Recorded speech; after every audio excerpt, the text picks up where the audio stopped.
doa-doa sudah dipanjatkan, selawat sudah dilantunkan. Mudah-mudahan kita bagian dari ahlus shalawat, orang-orang yang kemudian sering gemar suka membasahi lidahnya dengan kalimat tauhid, kalimat takwa yang Allah sampaikan sebagai kalimat thayyibah.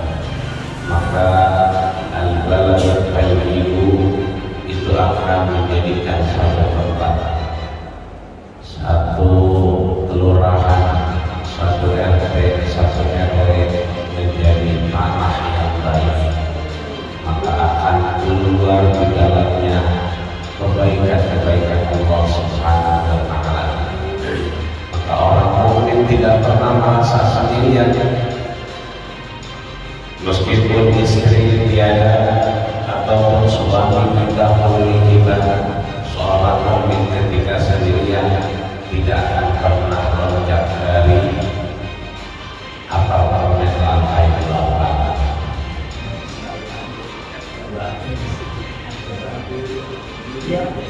Tapi orang mukmin akan merasa ditemani dengan apa? La ilaha illallah. Maka Rasul seringkali mengingatkan sahabat, jadidu imanakum, ayo perbaharui iman kita. Sahabat tanya, wa kaifa najadidu imanana ya Rasulullah? Bagaimana caranya memperbaharui iman dan takwa kita? Rasul tersenyum, aksiru min qawli la ilaha illallah.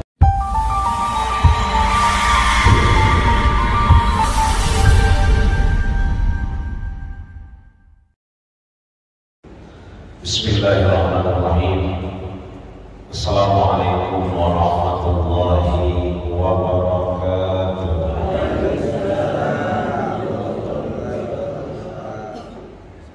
Bismillah, alhamdulillah, wassalatu wassalamu ala rasulillah Muhammad ibn Abdillah, la hawla wa la quwwata illa billah. Usyhidu an la ilaha illallah wa anna Muhammadar Rasulullah. Allahumma salli wa sallim wa barik alaihi. Wa usini wa iyyakum bittaqwallah, faqad faza al-muttaqun. Faqad azza al-qail fi muhkam at-tanzil, a'udzu billahi minasy syaithanir rajim. Ya ayyuhalladzina amanu taqullaha haqqa tuqatih wa la tamutunna illa wa antum muslimun. Amma ba'du, para guru, para orang tua, para sepuh, para bini sepuh, bil khusus DKM Masjid Al-Mujahidin beserta pimpinan dan seluruh para orang tua jamaah sidang sholat subuh, yang mudah-mudahan man shallal ghadata fi jama'atin sholat subuh kita berjamaah ini berka'annama shallal laili kullaha, menghantarkan pada ganjaran pahala semalaman suntuk. Ya Rabbal alamin. Salawat dan salam semua tercurah kepada baginda kita Rasulullah sallallahu alaihi wasallam. Mudah-mudahan kita menjadi umatnya yang istiqamah, amin ya rabbal alamin. Doa-doa sudah dipanjatkan, salawat sudah dilantunkan. Mudah-mudahan kita bagian dari ahlus shalawat, orang-orang yang kemudian sering gemar suka membasahi lidahnya dengan kalimat tauhid, kalimat takwa yang Allah sampaikan sebagai kalimat thayyibah. Maka al-baladut thayyib itu akan menjadikan satu tempat, satu kelurahan, satu RT, satu RW menjadi tanah yang baik. Maka akan keluar di dalamnya kebaikan-kebaikan Allah Subhanahu wa Ta'ala. Maka tidak pernah merasa sendirian, meskipun istri tiada ataupun suami mendahului kita. Seorang mukmin ketika sendirian tidak akan pernah loncat dari apartemen lantai 8.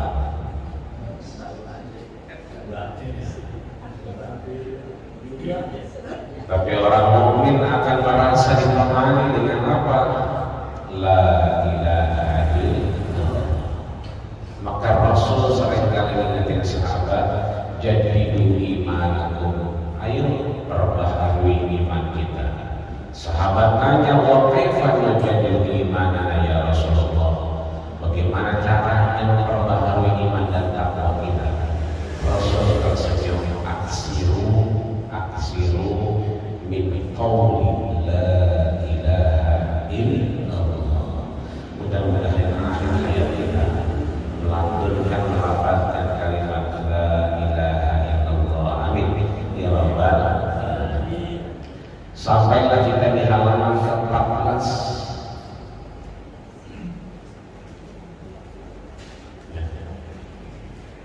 Halamannya 14 bukan 8. Ada 8 bacanya. Ada baris 11 dari bawah, 1, 2 sampai 11. Itu ada tulisan wawu dan kurung wal maqalah tsaniyah wa tarasul. Ya, pesan yang ke-32. Ketemu? Kalau nggak ketemu, kitabnya digedein, pakai 2 tangan, tangannya tempelin, dia sharing kayak HP. Bisa? Ya, alhamdulillah. Wal maqalah tsaniyah wa tarasul. Maqalah yang ke-32. Kemarin kita sudah bahas 29, 30, 31. Sekarang insya Allah ini bab 3 kita isi insya Allah. Apa yang 3? Insya Allah maqalah ke-32, insya Allah maqalah ke-33 dan maqalah ke-34. Sebab maqalah 35-nya ini luar biasa, panjang selembar full. Kayaknya itu bakal habis Johor kali yang kita bahas. Maka 35-nya kita tinggalin aja dah, panjangan kemana. Jadi mudah-mudahan bisa 3 atau 4 insya Allah. Yang 32, An Sufyan As-Sawri rahimahullah. Ketemu ya? Dari Sufyan As-Sawri. Sufyan As-Sawri seringkali kita mendengar namanya. Rahimahullah, semoga Allah merahmatinya. Allah memberikan anugerah, Allah memberikan tempat terbaik di sisinya. Annahu su'ila anil insi billahi ta'ala. Annahu, kita kalau ngaji anak inna berarti itu taukid, penegasan. Anna bahwasanya, hu kembali ke siapa? Sufyan As-Sawri, kembali ke beliau. Beliau Sufyan As-Sawri ditanya, suila anil insi. Insun itu bagian dari anas atau nas atau anis, itu sama ya. Ins, uns, nas, anis, artinya manusia. Hanya saja ada manusia yang sering lupa, yang sering disebut dengan nas. Ada manusia yang berani, disebut dengan ins. Maka ini adalah pertanyaan yang diajukan kepada Sufyan al-Thawri, bagaimana beliau bisa anil insi billah, bisa berani kepada Allah Subhanahu wa ta'ala. Berani dalam apa?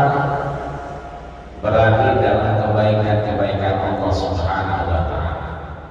Kalau yang dimaksud oleh Imam Nawawi adalah berani zuhud. Kenapa berani zuhud? Karena Sufyan Thawri adalah sahabat yang terkenal zuhudnya.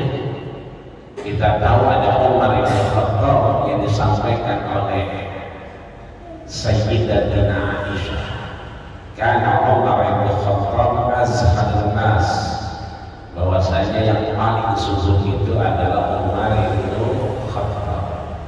Karena saat itu orang banyak beribadah di masjid, orang banyak mengingat Allah Subhanahu wa ta'ala laila wa nahara, seharian full, pagi siang malam, tapi tidak pada nyari nafkah dengan alasan zuhud. Maka zuhud itu kalau mau dilihat adalah seperti Umar. Ketika beribadah dia beribadah, ketika menjalankan kewajiban nafkah dia keluar dari rumahnya.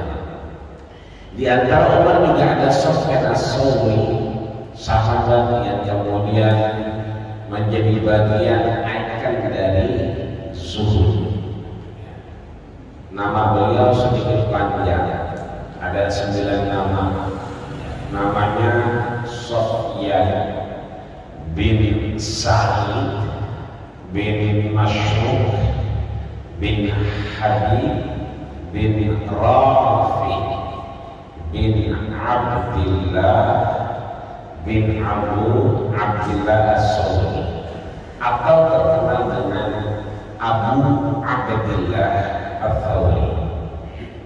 Jadi dia punya anak namanya Abdullah, jadi dia bapaknya Abdillah as-Thawri.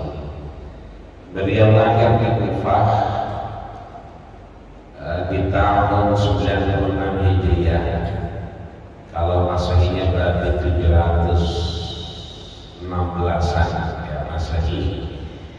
Wafat di Basrah tepatnya seperti bulan ini menjelang Sya'ban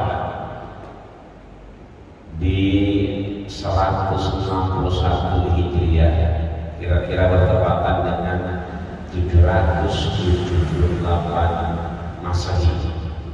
Maka kalau 716 beliau lahir, wafat 778, kira-kira umurnya 62 tahun. 62 tahun berarti mendekati Rasulullah Sallallahu Alaihi Wasallam. Maka bersyukur yang hari ini umurnya panjang, yang 62 tahun berarti mendekati 63 tahun. Allah sehatkan badan kita, Allah panjangkan umur kita, amin ya rabbal alamin. Apa yang disampaikan oleh Sufyan ketika pertanyaannya berada zuhud, berani meninggalkan hal-hal yang tidak bermanfaat terkait keduniaan.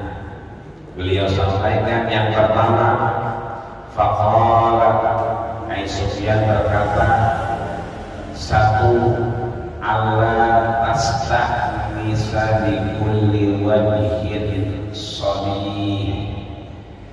Jangan kita berani karena merasa wajah kita ini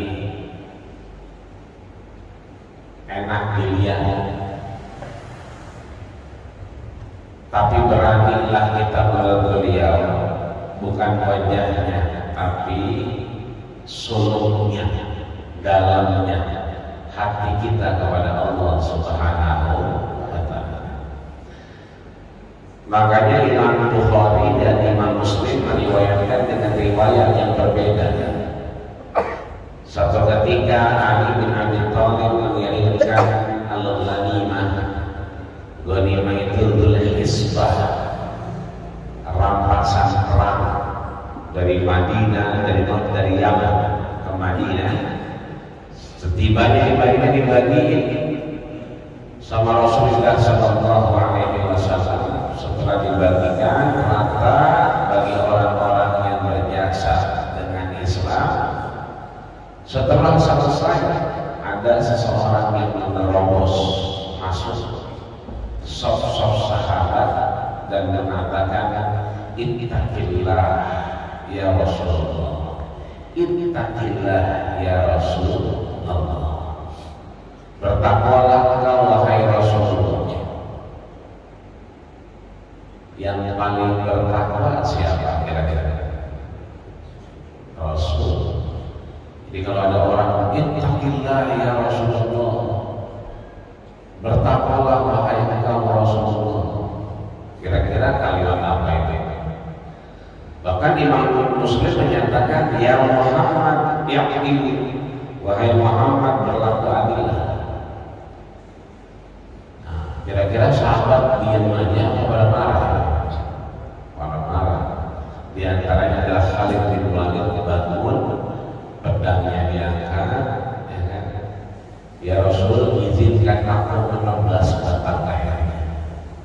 Kata Rasul, mahlan ya Khalid, tenang ya Khalid, fa innahu yusalli, dia sedang sholat, orangnya lagi sholat. Apa kata Khalid, bagaimana dia sholat sedangkan hatinya mustahzi, merendahkan engkau wahai Rasulullah. Apa kata Rasul? Nah ini poinnya di sini. Ini la unaqibanna ala suduri ahadin nas. Khalid, ketahuilah olehmu, ini saya la unaqibanna, belum pernah diperintahkan Allah Subhanahu wa Ta'ala untuk apa? Mengetahui ma fi sudurin nas, apa yang ada di dalam hati seseorang. Mendengar itu Khalid memasukkan pedangnya dan duduk kembali di sebelah Rasul. Artinya bahwa kesiapan kita, wajah kita, apa yang bisa kita tampilkan, nah, itu bukan menunjukkan kita berani kepada Allah Subhanahu wa Ta'ala dalam terminologi zuhud, tapi bagaimana yang keterbaikan, mafhum mukhalafah, hukum terbaik di dalamnya yang harus bagus untuk kemudian berani menghadap Allah Subhanahu wa Ta'ala. Satu. Yang kedua, walan bisautin tayyibin, juga bukan dengan suara yang bagus. Tidak dipungkiri, kadang-kadang jamaah suka mesra-mesra, sungguhnya dingin bilangnya. Boleh nggak kayak ngomong kan begitu? Boleh kan kayak hati sob melalui MR-nya, boleh kayak biasa, boleh kayak surat, boleh aja. Tidak dipungkiri hati kita pengen seperti beliau ketika kita membaca Al-Quran atau sedang mengimami atau bermakmum.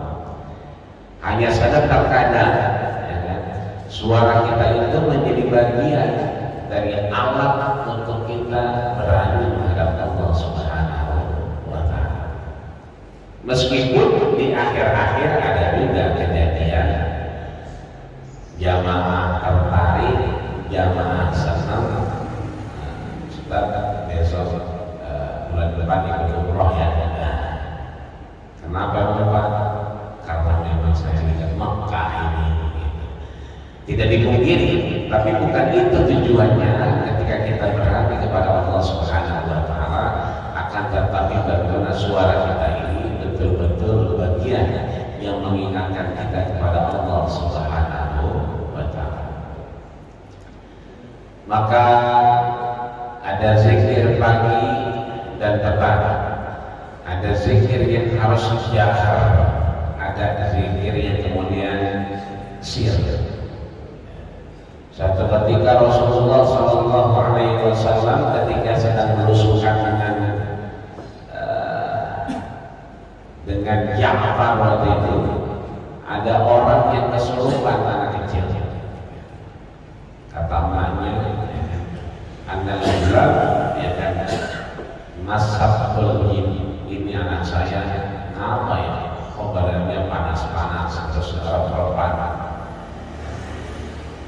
Nabi mencontohkan dua, yang pertama enggak diapain, cuman anakku min makhlukillah, engkau adalah bagian dari makhluk Allah, fakhruji min nafsihi, keluarlah dari tubuhnya. Yang kedua bisa juga dengan ayat-ayat seperti ruqyah yang sering kita lihat dibacakan Quran dengan suara yang lantang, maka kemudian beliau juga keluar dari tubuhnya. Ini artinya bahwa bukan karena suara kita yang bagus, tapi bagaimana kita melafazkan kalimat-kalimat yang bagus yang dalam Quran disebut dengan kalimat at-thayyibah. Itu air yang di depan kita, ya kan? Ya sebelum kita minum, kita ambil masalah. Kita kasih apa? Kalimat-kalimat thayyibah, kalimat-kalimat baik, bukan suaranya yang bagus tinggi atau serak-serak becek, bukan. Tapi bagaimana kita bisa mentransfer kebaikan-kebaikan itu lewat kalimat thayyibah. Kan ada tuh banyak penelitian, ada Masaru Emoto, orang Jepang 30 tahun meneliti air cuma disayang-sayang, dimanja-manja, yang satu disumpah-sumpahin, berubah yang disumpah-sumpahin. Ada penelitian di Jepang, di sana ada pohonan, ya kalau pagi dibacakan Quran murattal, yang satu dibacakan akustik, musik-musik melodi. Itu kan penelitian yang dibacain Quran daunnya ribut, ya. Yang dibacain akustik bagus tapi tidak ribut. Ini bagus ribut, ini bagus tapi tidak ribut. Ini artinya bahwa kalimat-kalimat baik itu bisa menjadikan diri kita berani bertemu kepada Allah Subhanahu wa Ta'ala. Bukan bagusnya tapi baiknya. Mudah-mudahan kalimat-kalimat yang baik keluar dari lisan kita tentunya. Amin ya rabbal alamin. Ailatin istimai wa syarab fil qalbi. Enak kedengarannya, tapi yang paling penting adalah bisa menenangkan hati kita. Yang ketiga, wa bilisanin fasih. Tidak juga dengan lidah yang fasih. Alhamdulillah belakangan banyak anak-anak kita meskipun suaranya belum fasih tapi berani. Menjelang maghrib biasanya ada dua model, yang satu rekaman kaset ataupun flash disk, yang satu biasanya suara anak kecil. Nah ini dua-duanya juga bagus. Yang satu ngingetin kita udah mau maghrib, yang satu ngingetin kita anak kita ada di sana.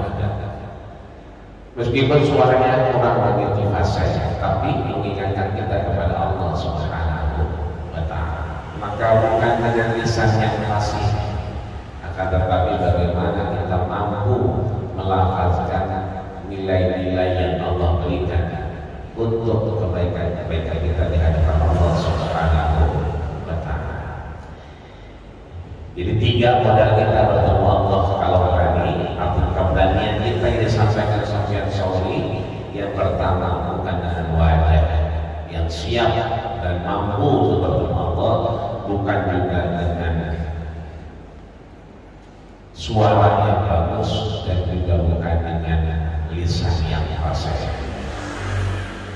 Yang selanjutnya wal maqamatus salisata wassalasun, maqalah yang ke-33.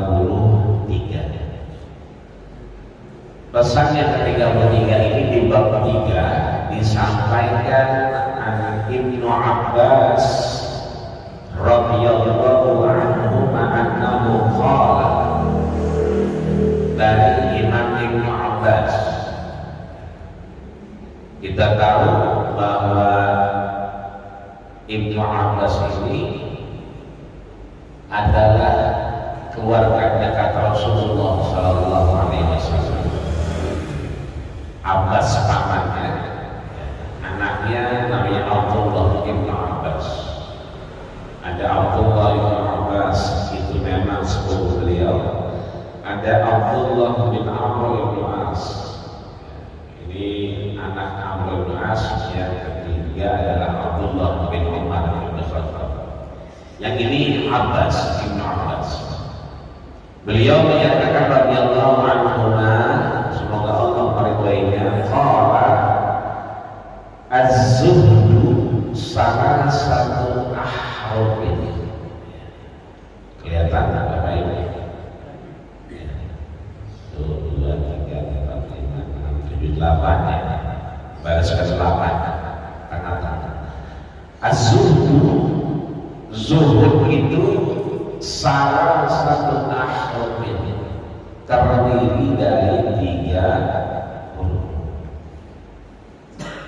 Apa saja? Yang pertama zayun, huruf zai, wahaun, yang kedua huruf ha, wadal, yang ketiga huruf dal. Zuhud, zai, ha, sama dal. Seperti iman. Iman asal katanya alif, mim, nun. Amanah, iman, aman. Kalau ini zuhud, zai, ha, dan lam, dal.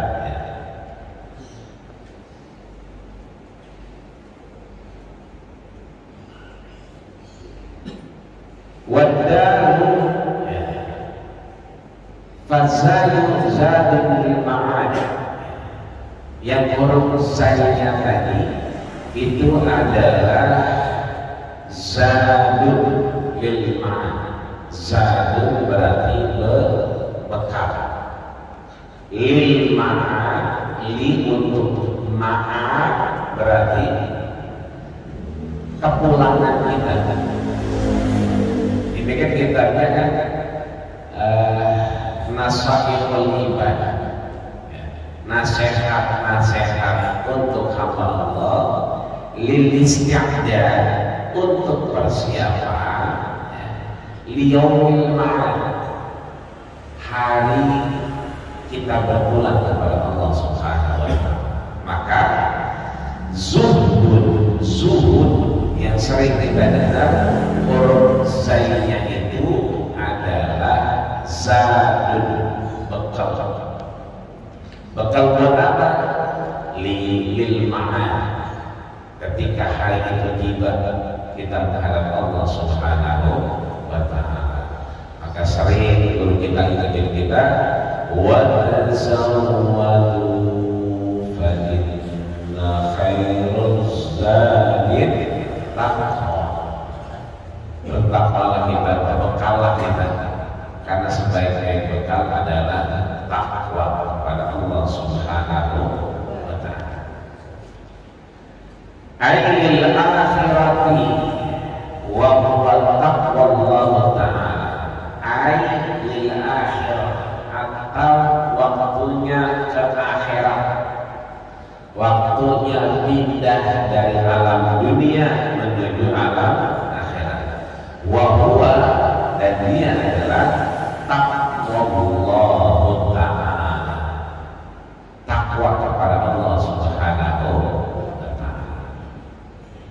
Makanya tempo hari ada pejabat yang kemudian khutbah Jumat, ya, tidak ada selawat dan tidak ada al-amru bil taqwa, tidak ada pesan takwanya.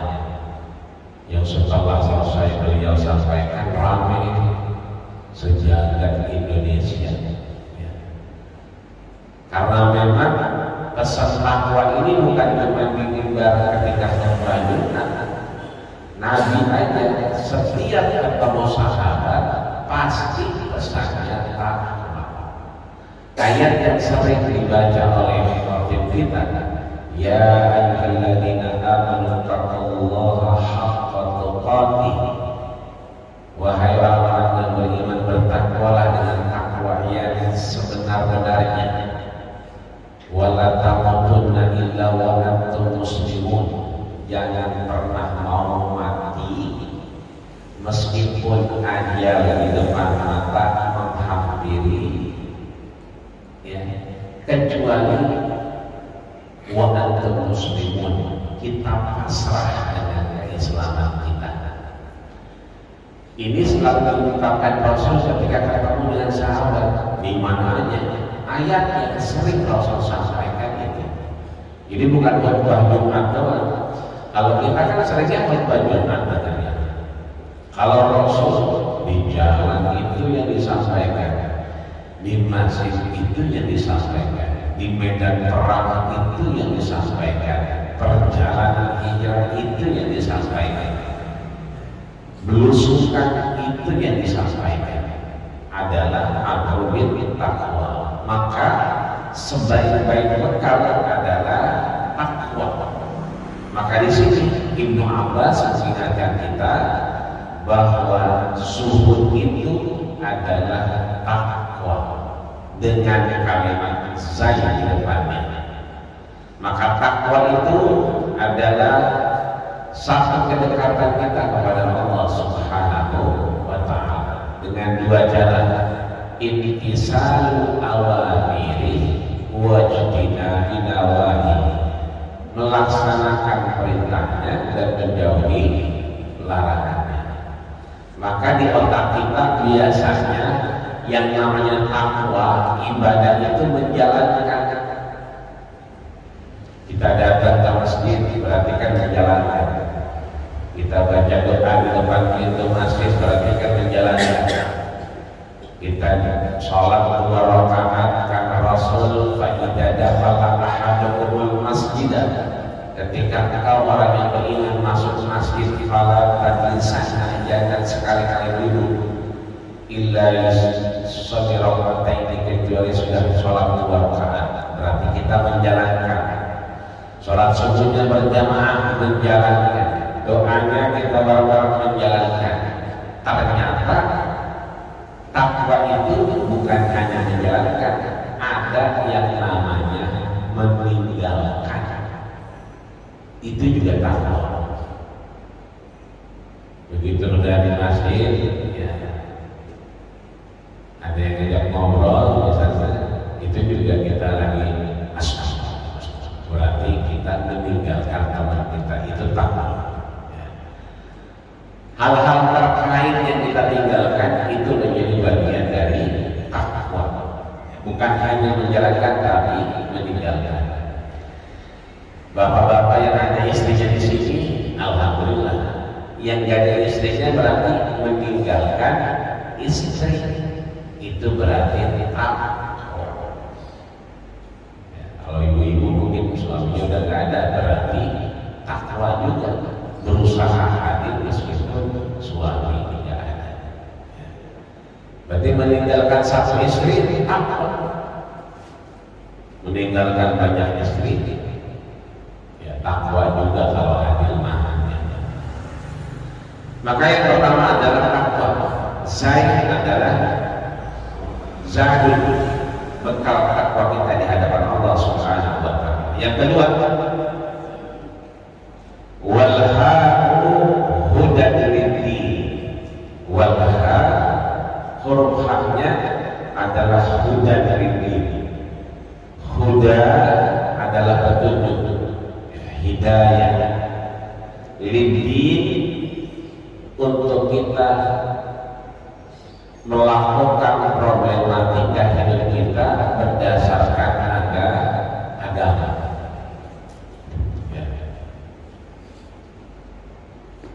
Beberapa kawan kita istrinya wafat, saya sampai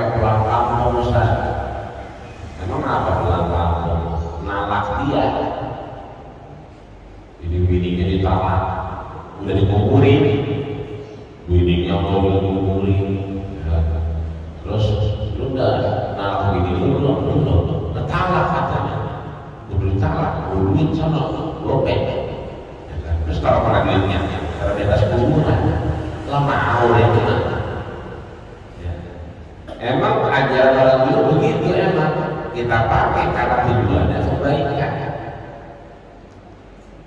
Tapi kan begitu wafat, itulah fasfu.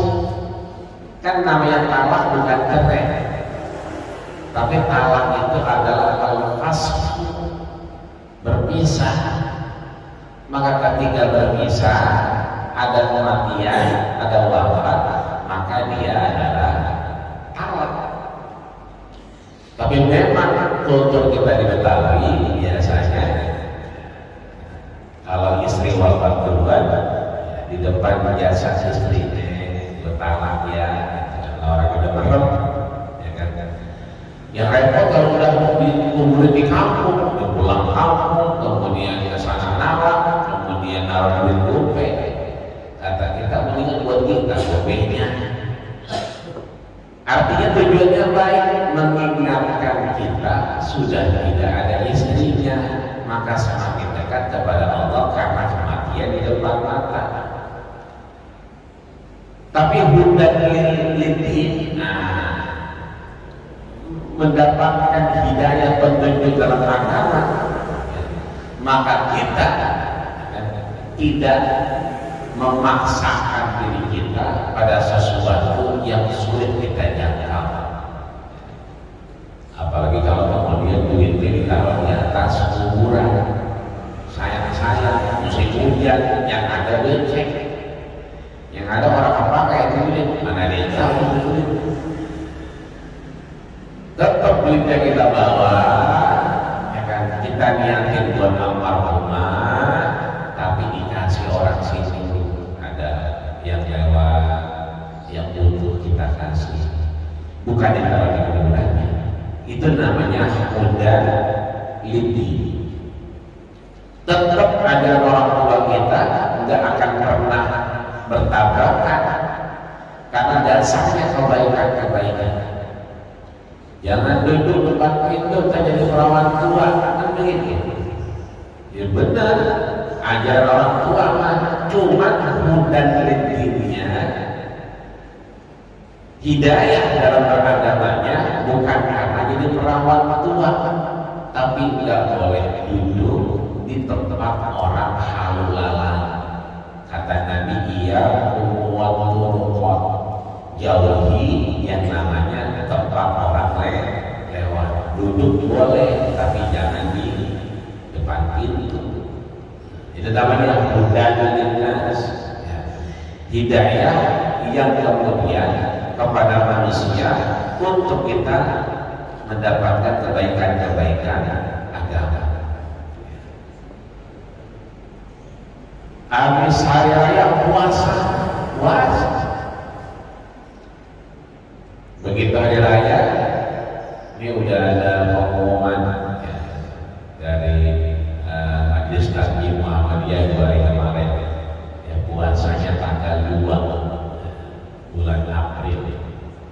Tetap nanti ada sedang isbat dan seterusnya. Biasa beliau itu memang lebih dulu ya, karena teorinya bukan ru'yah tapi hisab. Dari hisab ini kan dihitung hari rayanya nggak ada yang puasa, tapi begitu hari kedua orang tua kita pada puasa. Akhirnya ke bawah-bawah kepada apa? Puasa bulan haji. Begitu hari raya Idul Adha, hari raya nggak ada yang puasa, bukan semua. Tapi begitu besoknya ada puasa. Kalau jomblo untuk kangen saya sering ngomong itu puasa, puasa. Bahkan tasrik nggak boleh puasa. Lalu dari puasa sih, iya. Itu namanya kita disuruh banyak puasa dulunya orang tua kita. Kenapa? Makannya susah. Nasi sekiri, dorong kudunya sebakul, dimakan semua orang. Anak yang lapar, hanya babanya goblok di situ. Jadi nasinya cuma sekiri, dorong kudunya sebakul, diawal garong begitu. Makanya daripada ribet makannya mendingan puasa. Tapi kalau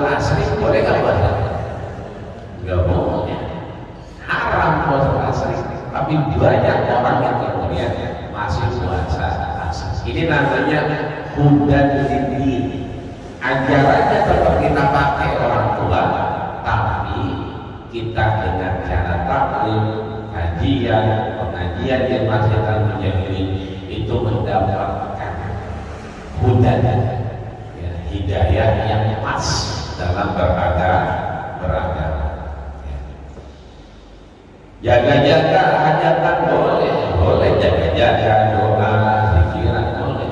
Cuman jangan dalaman semua dilihat paling ke atas. Ya, kesian yang lagi makan begitu angin apaan kejatuh begitu. Tetap kita pakai ajarannya apa? Jaga-jaga.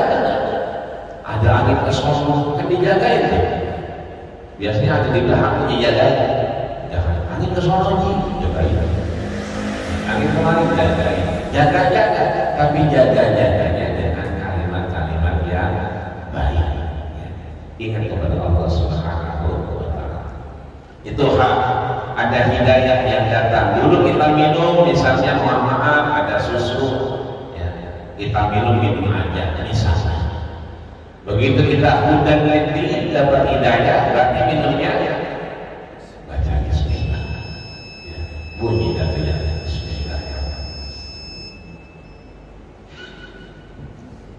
Ini modus katanya. Terakhir itu setelah huruf H itu huruf dal. Apa dalnya? Dawamun ala ta'ah. Dawamun ala ta'ah. Dawam sama dengan dawamul wudu. Ya, dawamul wudu. Bila itu masuk surga karena sering minum. Ali terkenal menjaga wudhu, ya, maka dawam ta'ah, ya, berusaha terus menjaga ketaatan kita kepada Allah Subhanahu wa Ta'ala. Kita tambahin dikit, wal maqalah terabi'ah wa salasun yang ke-34 dari Ibnu Abbas juga, tapi riwayat yang lain, ya, dari tempat yang lain bahwa zuhud itu 3 huruf. Yang pertama tadi kan saya zadun bekal. Di riwayat yang lain disampaikan tarkus zina. Beda zina sama zina. Kalau zina itu ketemu orang di tempat antara orang yang tidak semahram. Mahram, ya, bukan muhrim. Kalau muhrim pakai pakaian ihram. Itu kalau kita lagi umroh, lagi haji, pakai pakaian ihram itu yang putih, itu namanya muhrim. Gak boleh berdua, lo bukan muhrim, pakaian ihram. Ya, bukan muhrim tapi mahram. Itu namanya zina. Tapi kalau zina, kalau zina ada akar mutok di akhirnya, itu namanya perhiasan yang senang pakai. Ada sorban pakai, ada jaket pakai, ada sepatu sandal pakai, itu namanya zina. Ya.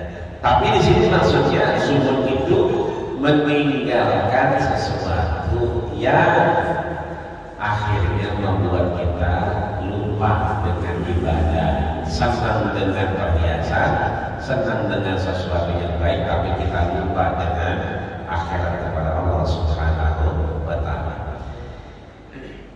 Yang kedua, hak tadi kan hudan ini. Kalau di sini adalah tarkul hawa, ya, meninggalkan hawa nafsu.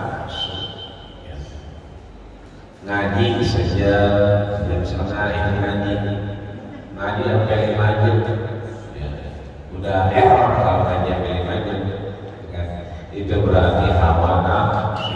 Kenapa ngaji sampai 5 jam? Karena biasanya ikut ngaji, ya, ngajinya kuat. Kenapa ngaji lawan biasa? Lainlah, nah itu berarti namanya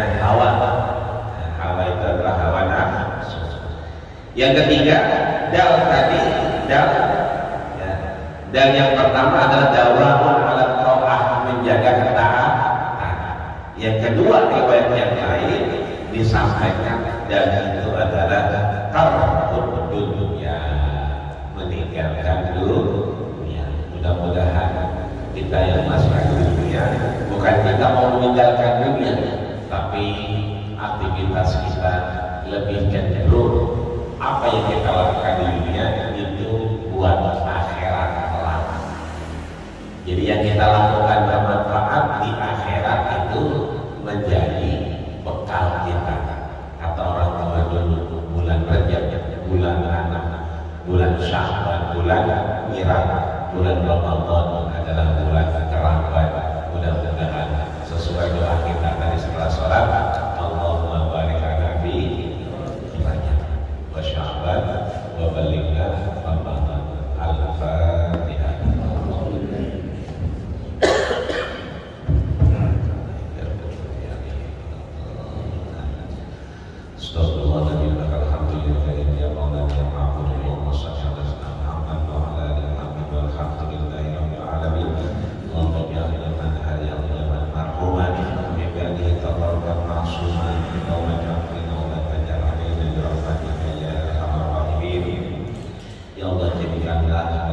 Subuh kami ini menggugurkan dosa kami, ya Allah. Jangan kau jadikan sia-sia dari waktu kami, ya Allah. Jadikanlah dia sebagai persaksian di hadapan-Mu, ya Allah, ya Rabbal Alamin. Bekal kami di hadapan-Mu, ya Allah, menjadi hidayah untuk kami, ya Allah, ya Rabbal Alamin. Rabbana taqabbal minna innaka antas samiul alim wa tub 'alaina innaka antat tawwabur rahim. Walhamdulillahi rabbil alamin. Majlis subhanallah